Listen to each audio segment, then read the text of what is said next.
Assalamualaikum warahmatullahi wabarakatuh. Selamat pagi. Saya Lutfia Sulaiman Madi, NPM 2014141001, mahasiswa semester 3 angkatan tahun 2020, Fakultas Keguruan dan Ilmu Pendidikan, Universitas Muslim Nusantara Al-Wasliyah.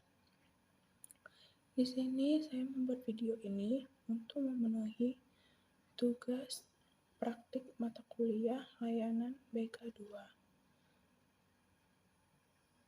Baik, saya akan melanjutkan ke videonya. Assalamualaikum warahmatullahi wabarakatuh. Selamat pagi adik-adik semuanya. Apakah kalian sehat? Alhamdulillah sehat. Semoga kita diberi kesehatan dari Allah setiap harinya. Ya, ini saya sangat senang sekali berada di kelas ini dan bahagia melihat murid-murid yang gembira, senang, karena kita akan mengikuti kegiatan yang akan bermanfaat untuk kita sekarang maupun nanti. Pertama-tama, pasti kalian ada mendengar pepatah mengatakan, tak kenal maka tak sayang. Maka dari itu, kita harus berkenalan antara ibu dan kamu, anak murid. Dan di sini, kenapa kita harus mengingat pepatah itu? Dikarenakan jika kita tidak mengenal orang, jika tidak mengetahui orang itu, maka kita tidak akan sayang.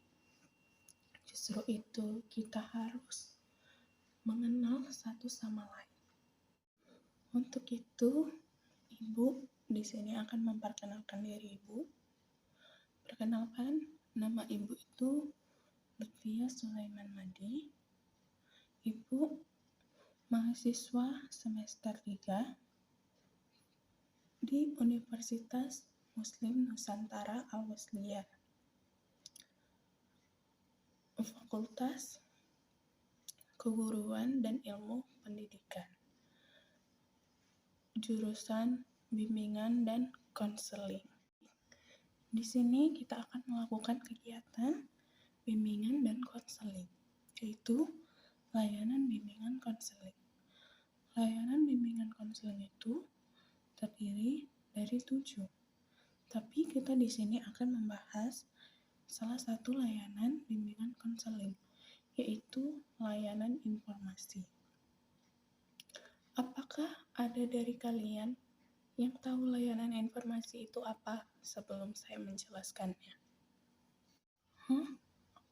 Ya, layanan informasi itu layanan yang dilakukan dalam bimbingan dan konseling yang memungkinkan untuk kalian peserta didik itu dalam menggali informasi, baik itu informasi pendidikan, informasi jabatan, karena itu akan mempengaruhi kalian di masa sekarang atau di masa depan nanti.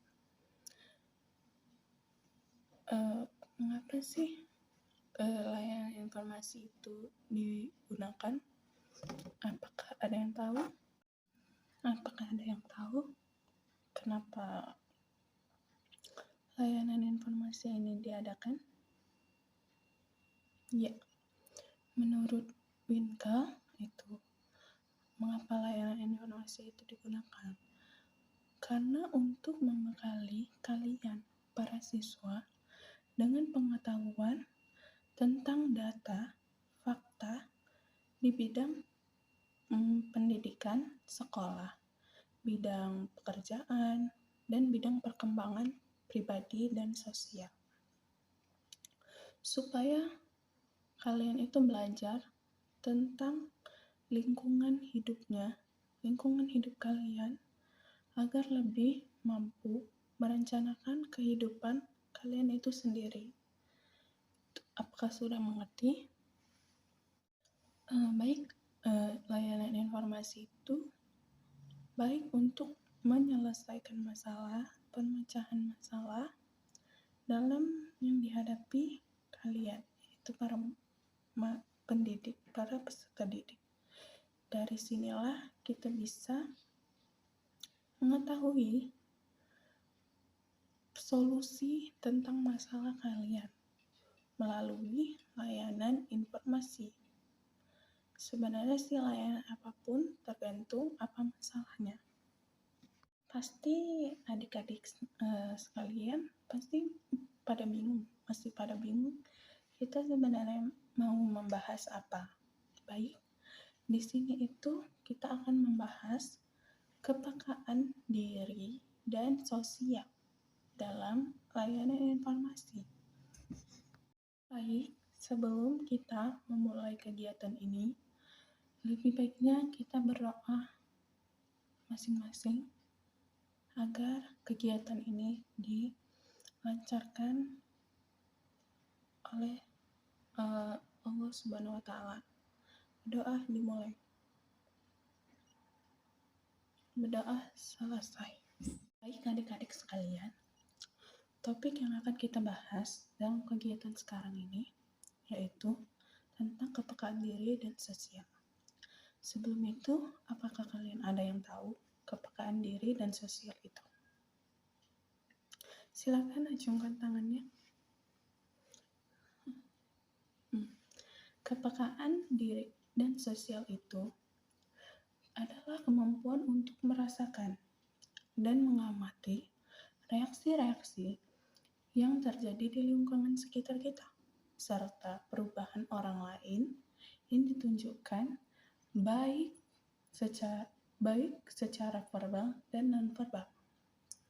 Ya, seseorang individu itu akan diasah untuk mengenal nilai moral baik dan buruk, pantas tidak pantas, mulia hina, dan sikap-sikap yang membawa ke mereka pada keberhasilan atau pola perilaku yang mengakibatkan kegagalan. Yang artinya itu bisa diartikan jika kalian itu berbuat baik sekarang, maka akan ke depan itu menentukan kalian akan baik di mata orang lain. Dan sebaliknya, jika kalian orang yang buruk, maka akan buruklah dinilai orang. Tumbuhnya kepekaan diri itu ada pada diri kita, yaitu dalam kepribadian kita masing-masing. Bentuk kepribadian diri itu bisa dilihat dari ekspresi wajah dan perasaan, pikiran, dan pendapat, dan lain-lain. Sedangkan tumbuhnya kepekaan sosial itu dapat dilihat seperti contohnya peka terhadap berita di media massa, perilaku ikut-ikutan, gosip, fitnah, dan lain-lainnya. Baik, di sini saya akan menyebutkan satu contoh dari kepekaan sosial. Kepekaan terhadap pemberitaan itu yang paling dahsyat karena berita itu sangat cepat mempengaruhi pikiran dan sikap jutaan pembacanya atau penerimanya. Inilah yang bisa disebut berita yang dapat membentuk opini publik, baik itu buruk maupun baik. Khususnya bila berita itu tidak benar, bahayanya akan menyangkut citra dan martabat seseorang dalam kehidupannya. Baik, kita akan melanjutkan pada materi kita ini, yaitu menumbuhkan kepekaan sosial. Bagaimana sih cara menumbuhkan kepekaan sosial itu terhadap diri kita?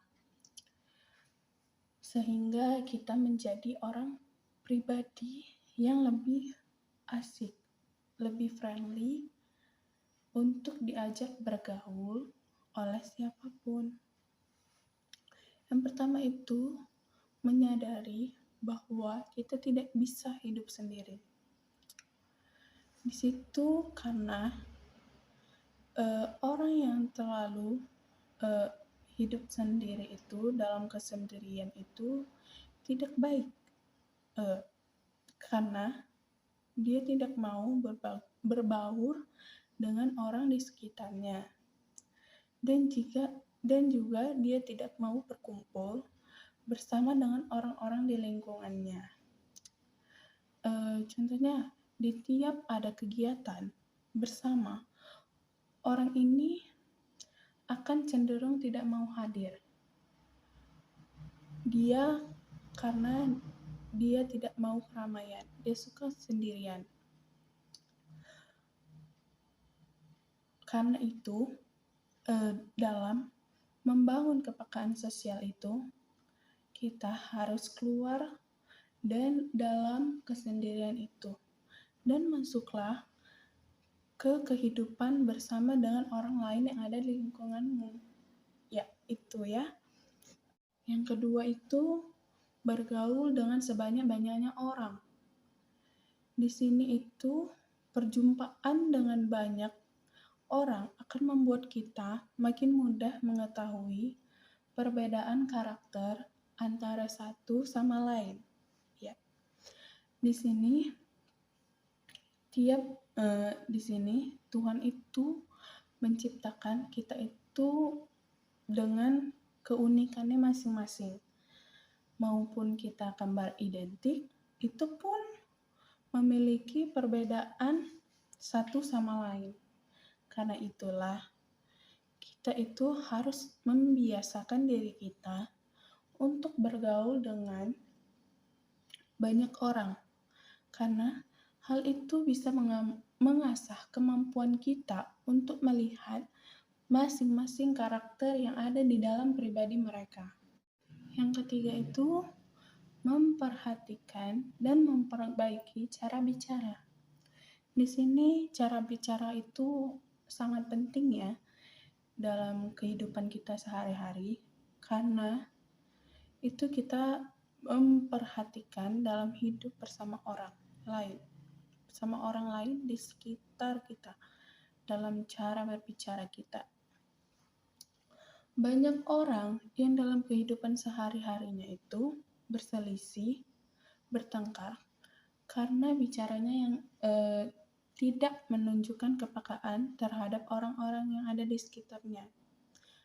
Seperti contohnya, dia salah bicara, kayak mengungkapkan yang sebenarnya bukan itu yang dimaksud, dan orang menanggapinya itu salah gitu.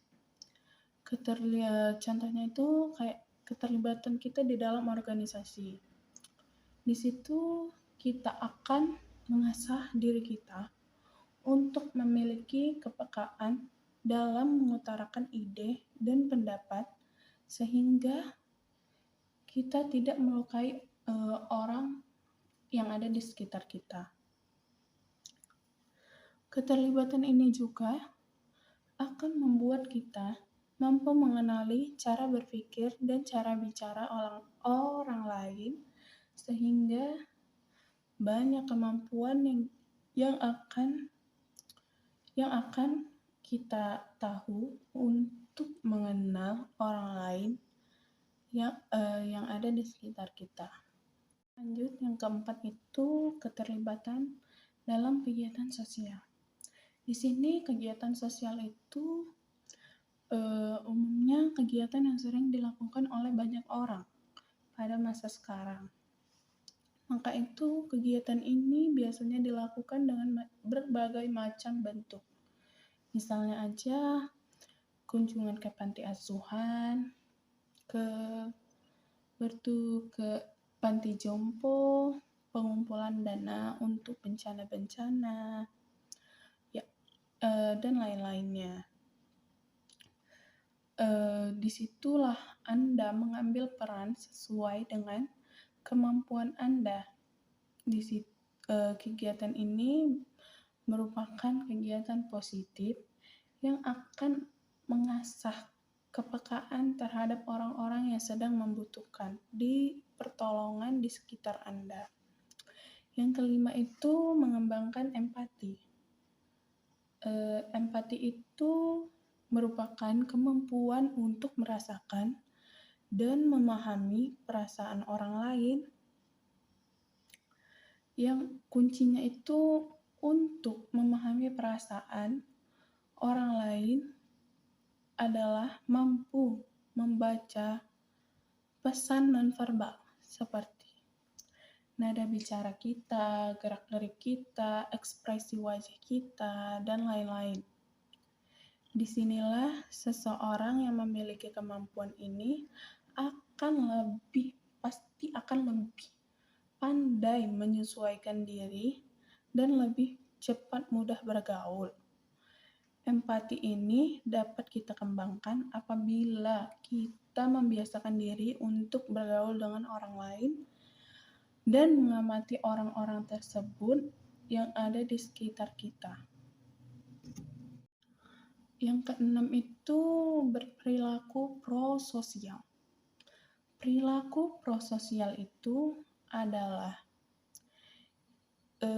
istilah yang biasa digunakan oleh ahli psikologi untuk menjelaskan perilaku kesukarelaan yang ditunjukkan untuk kepentingan atau keuntungan orang lain, seperti berbagi, membantu seseorang yang membutuhkan, bekerja sama dengan orang lain, dan lain-lain sebagainya. Perilaku ini akan adanya kesediaan untuk berkorban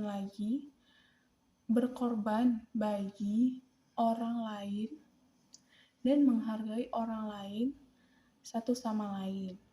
Yang ketujuh itu melihat dan bertindak. Di sekitar kita itu banyak orang yang memiliki keterbatasan, sehingga tidak dapat menjalankan aktivitas sosialnya dengan normal. Misalnya, orang-orang yang kurang mampu, anak jalanan, dan lain sebagainya.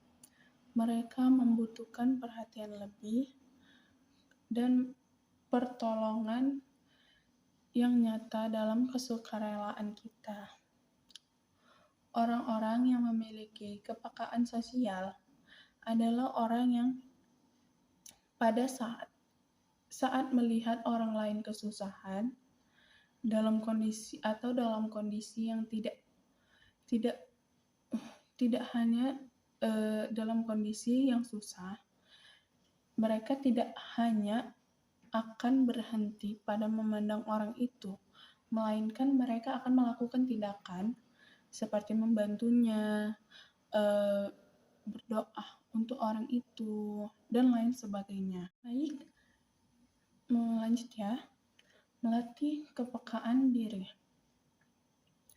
Bagaimana sih melatih kepekaan diri itu? Andai saja kita mengetahui masa depan kita ya.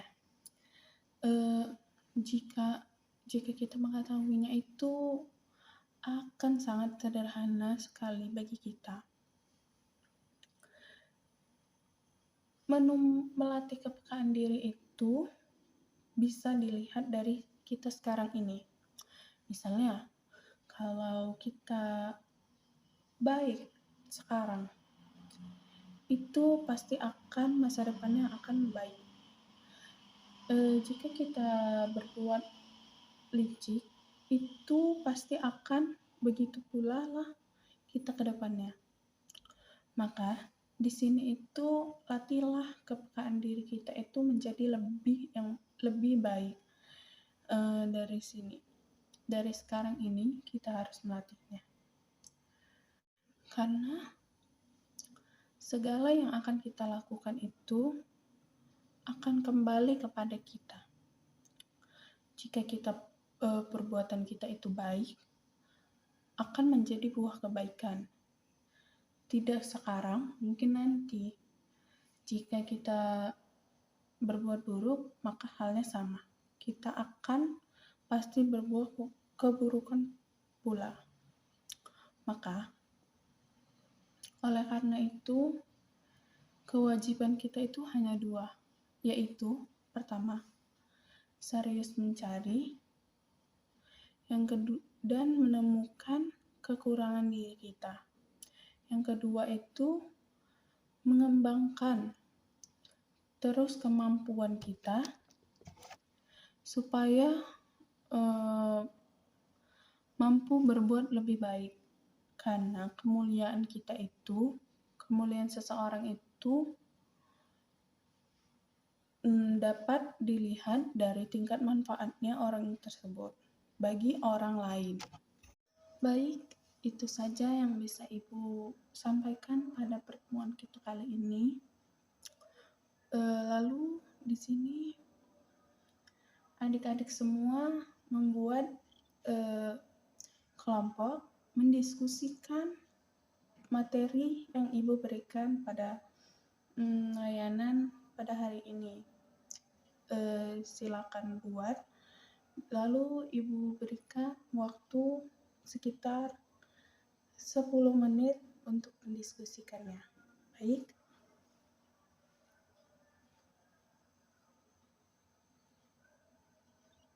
Ya, terima kasih. Kalian sudah memaparkan, memahami materi yang Ibu berikan pada hari ini. Terima kasih, Ibu sangat senang sekali bisa memberikan informasi kepada kalian. Baiklah, terima kasih kepada adik-adik yang telah mengikuti kegiatan kita pada hari ini. Ibu sangat senang sekali melihat adik-adik yang antusias dalam kegiatan ini. Di sini, semoga materi yang Ibu sampaikan pada kegiatan hari ini, kalian bisa menerapkannya di kehidupan sehari-hari, agar lebih memahami orang-orang yang di sekitar kalian. Baiklah, sekian. Kita akan menutup layanan informasi ini. Sebelum itu, kita mengucapkan alhamdulillah karena kita diberi kelancarannya pada kegiatan di pagi hari ini. Sebelum kita mengakhiri kegiatan ini, marilah kita berdoa menurut kepercayaan masing-masing. Berdoa dimulai. Berdoa selesai. Terima kasih kepada adik-adik. Semoga kita diberikan kesehatan agar kita bisa bertemu di lain waktu untuk membahas topik yang lebih menarik. Ibu di sini mohon maaf jika Ibu mempunyai kekurangan dalam menyampaikan, dalam berbicara, ataupun dalam hal apapun yang dapat menyinggung kalian. Semoga layanan ini, dalam kegiatan ini, dapat membantu kalian untuk memahaminya dan menerapkannya di kehidupan kalian. Taufiq wal hidayah. Wassalamualaikum warahmatullahi wabarakatuh. Selamat jumpa. Bye-bye.